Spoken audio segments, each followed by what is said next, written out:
Hi everyone, welcome back to the Little Western Railway. I'm James, and today we're going to be reviving a series I like to call Literary Corner, where I discuss a publication, a book, a magazine, something like that, that you might be interested in as a modeler. You might not be aware of said publication. That could be a very good resource. It could be an obscure magazine. It could be a club, something like that. Just to give you guys a sort of here's what to expect. Here's what you're getting your money's worth for. Now, I've done each of the other TT120 Club magazines, so it made sense for me to carry on and do the latest. So, without further ado, let's get right into this.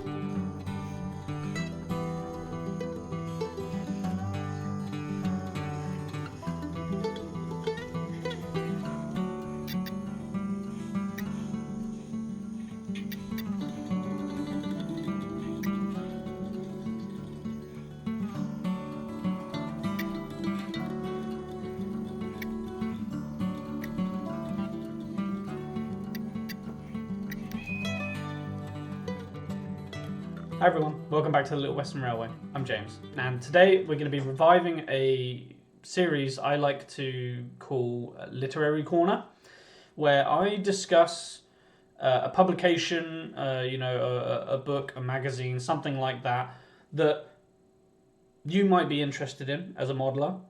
You might not be aware of said publication. That could be a very good resource. It could be an obscure magazine. It could be a club, something like that. Just to give you guys a sort of here's what to expect. Here's what you're getting your money's worth for. Now, I've done each of the other TT120 Club magazines, so it made sense for me to carry on and do the latest. So, without further ado, let's get right into this. So today we're going to be taking a look at the Spring 2024 edition of the TT120 Club, and I mean, looking at the cover, it's talking about mainline, and there's a layout on it which looks pretty cool. On the inside, there's some property development, so some resin buildings by the looks of things, so that looks pretty cool. The thing that I'm interested in, the Intercity 125s, there's a weathering of TTA wagons without an airbrush, so that could be cool for some people.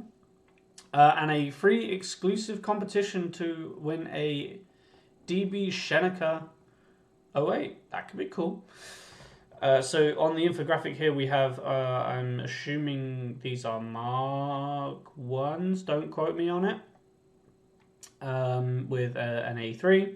And then the J50 comes to the range. So this was something that they announced in their April TT120 announcements video. So the first page that we get is a bit of blurb, a bit of an introduction as to what's happened in the last 18 months. So it's very, very brief. They go into what ranges they've had, the range that they've had recently. They're talking about all of their latest releases, so that people were complaining that weren't really many 060s. So yeah, a little bit of blurb there, with some really nice LMS coaches actually. And then that's slightly continued on the other side. And then you have your standard contents page. So we're going to go through this anyway, so no point in reading this. But there is a nice picture of a BR class 08 shunter. Now, if I was going to build a TT120 layout, and I'm still thinking about it, although I've got to finish this one first, otherwise certain people will not live it down. It would probably be a shunting layout. I like shunting layouts. I don't know why. So it would be revolving around a TT120 Class 08, probably in classic BR green, and yeah, going from there. So the first article is Gresley J50 is coming soon. So yes, they announced that the LNER or GNR or whichever you want to talk about, J50 060T is coming to the TT120 range, and they have a nice article here with a photo from Doncaster in 1959. Looks pretty good. They've got a decorated. My guess is that this is a rendering, not an actual image. I might be completely wrong. But it looks good. And then they've got another black and white photo here at Ardsley in 1957. Some nice moulding by the looks of things. Mainly plastic, as you can imagine. But it does look good. Then there's another. So this is the engineering prototype. And then they have another photo down here. But it does look good, I'm not going to lie. I'm not an LNER guy by any means, but I do like a tank. So what else did they announce? Well, they've got the Intercity 125 train set marked here, which looks pretty good. Both available in sound and non-sound fitted. They also announced a Class 50, Class 66. They've got the Duchesses and 57-foot stock, which sound amazing. They've also got plenty of other information here about what other rolling stock is being added, what other power is being added. So go for that. If you're into IFA wagons, modern image stock, then these are for you. And then there's some CAD renderings of the Class 37 and a KFA container, which they look pretty cool. They've also got a little bit of blurb down here about what is expected in the future. So there's some mentioning down here of a 5700, which is one thing that probably interests me. Although, as I said, the Class 08 might be something a bit more leaning towards myself at that point. So now we come to the first layout. So this is 12mm bridge, which looks amazing. So you've got Silver King, a Gresley A4 on the bridge there, and then you've got an A3 Triago on a van train down at the bottom. So there's some layout details down here, and a brief article about it. But just looking at this bridge scene looks amazing. Some more information on the construction. It's a nice article. It's what else can you ask? It's an article. So carry on. If you want to read it, sign up for the club. I'll leave a link down in the description below. You can read all of the latest issue and all the previous issues as well. We've got some photos here of another A4 coming out of a tunnel. We've got a coal yard with some TT120 Oxford diecast cars, which look pretty cool. Some houses up on a hill. Severe lack of trees. But I like the background. I wonder if that's photoshopped in, or if that's actually a painted background, or maybe they've taken the layout outside and taken that shot from directly outside with the real sunlight and real clouds. That could be pretty cool. But again, very impressive viaduct there. And this station scene as well. So there's an engine shed down at the back here. Goods yard here. What, 1, 2, 3 siding back. Goods yards. We've got station, large platform, through line, and two platform lanes. A signal box, a waiting room. Looks amazing. I'm curious as to where this has got to be rendered. This definitely has to be rendered. But I'm curious to see where this is, whether it goes through a tunnel past here and goes round a corner onto this. I'll be very interested to see that. Hi everyone, post-production James here. Sorry to stop the video, but I just wanted to ask that if you're enjoying this video, please hit the like button. It really helps the algorithm and lets me know that you're enjoying all my content, and it makes me feel like I should be making more. If you're enjoying my channel in general, feel free to subscribe and hit the bell notification icon as shown on screen so that you can be notified whenever I update accordingly. Hopefully it will be in our 2-week schedule, but we'll see how it goes. Also, this week's shout out goes out to my good friend Rob at the Kiln Line. He's an O-gauge modeler who has a really nice layout being developed in his loft, and he's recently done a really nice set of reviews. He's starting to back up his channel, and I think you should really go and give him a look. So link to his channel is down in the description below. Thank you very much, and I'll talk to you guys later. So now another article displaying the Intercity 125 packs, again available in various liveries with various, whether it's sound fitted or non-sound fitted. Yeah, go and check that out. I do like the Intercity 125. I think the Swallow livery is probably my favourite, but that's just me. So, being with the chance to win this colourful DB Shenica Class 08 diesel electric shunter worth $136.99. So all you have to do is answer this question. Deadline for the entries is the 21st of June. So from today's reckoning, you have just under 1 month. So I recommend you go and read the articles itself, read the magazine itself, and yeah, go from there. Unfortunately, I did not win the HST train pack. I will be entering this one again because, it's Class 08, could be pretty cool. So go ahead and do that if you like. Next, we have an article written and presented by Phil Parker about weathering TTA wagons, so TT120 wagons without an airbrush. Fairly consistent article. I enjoyed reading it. I think it could probably be translated quite easily to other scales, obviously on a broader scale of using the weathering powders and things like that. But yes, it could look really good.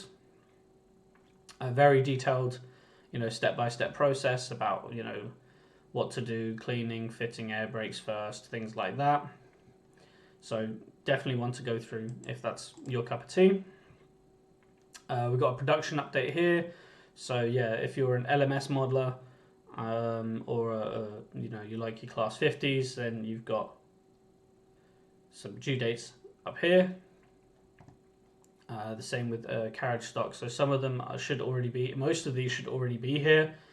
It's just the coronations that are yet to arrive by the looks of things. Then we've got, some more images. Yeah, what else is there to say? It's locos, it's rolling stock. They look good. So now we've got a project update for the editor. So this looks like an in-house railway that they're building, an in-house TT120 layout. Now I'm curious to see what this curve, or what this raised section, the gradient actually is, because by the looks of things it starts all the way down here. And I'll be curious if this is the highest point and then it starts to drop already. But that looks pretty tricky, but it's what, a 3-track main line. Looks pretty good. Nice article. Yeah, so they mention all of this individual stuff. You've got a 2-road engine shed. They've basically incorporated as much as they can from all the products that Hornby have come out, which I mean is perfectly fine. There's even a 4-track section, which is amazing. So yeah, it looks rather good.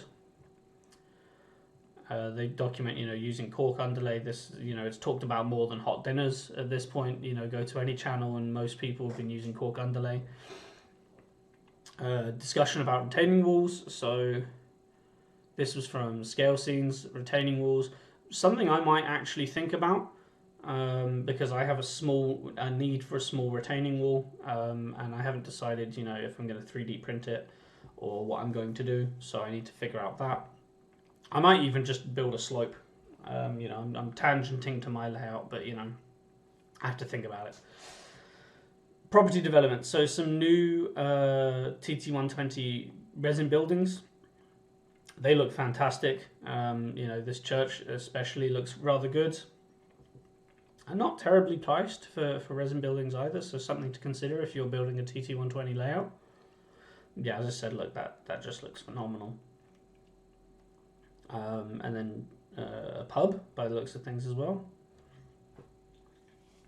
So another from the inbox. So yeah, we more people sending in their emails and letters and getting some responses from the editor and other various people from within the TT120, which is amazing to see that, you know, they publish these responses. You know, obviously they're cherry picking, but you know. HMDCC, I'm still yet to delve into HMDCC. I will be getting one at some point, but yeah, when that is, you know, that's your guess is as good as mine. The high-speed train. So yeah, talking about the TT120 125, which has, you know, been around for eons, 50 years by the looks of things. Amazing. Yeah, I really like this Great Western livery. But at that price, I mean, it's not terrible. You know, it's not terrible at all, so maybe it's something to consider. Private owner wagons from Pico. So yes, Pico have started making TT120 wagons, which, so if you need to pick up, I mean, it's 20 quid per wagon almost. I mean, this is, yeah, direct from them, so retailer might be about 15, 16. I mean, it's not 00, but it's still, I think, a little bit too expensive for what they are. I might be completely wrong, but then I am very frugal and I don't like spending money. I'm perfectly happy with the 10, 11 quid dapole, or daypole, whichever you want to say, undetailed wagons. You know, I don't see the point. You know, especially for 120, I think that's a bit overpriced, but that's just me. You know, we're all entitled to our opinions. Again, another HST Class 43 train pack, again available with multiple coaching options in sound and non-sound fitted. And then the last page is just a standard social media page. So if you want to find out, I have actually been listening to TT Talk and Beyond the Buffers. I do like listening to these. It's something nice for the background, but it's not, you know, the TT120, you have to be interested in it. So there we are, a very brief run through of the TT120 Club magazine. Again, TT120 is still not everybody's cup of tea. There seems to be some traction on it, but it's more, you know, it's everybody's individual cup of tea. I might dabble in it in the future, but this layout is the priority. I'm making some good headway on this, so be prepared for an update coming soon. And yeah, so keep an eye out for the next literary corner, probably in a month. The idea is that I want to stagger these sort of videos every 2 weeks, so every 2 weeks there'll be something to do with the layout, and every following week there will be an infill, something, you know, not specifically layout. It might be a loco review, it might be a disassembly video, it might be a literary corner video, it might be a layout update rather than just, you know, standard small things. So every 2 weeks I want to throw out a video, so keep your eyes peeled for the next one. Thank you very much for tuning in, and if you like the video, please like it. If you want to be notified, smack the subscribe button and make sure the bell notifications are on, and I'll talk to you all in the next one. Take care. Bye bye.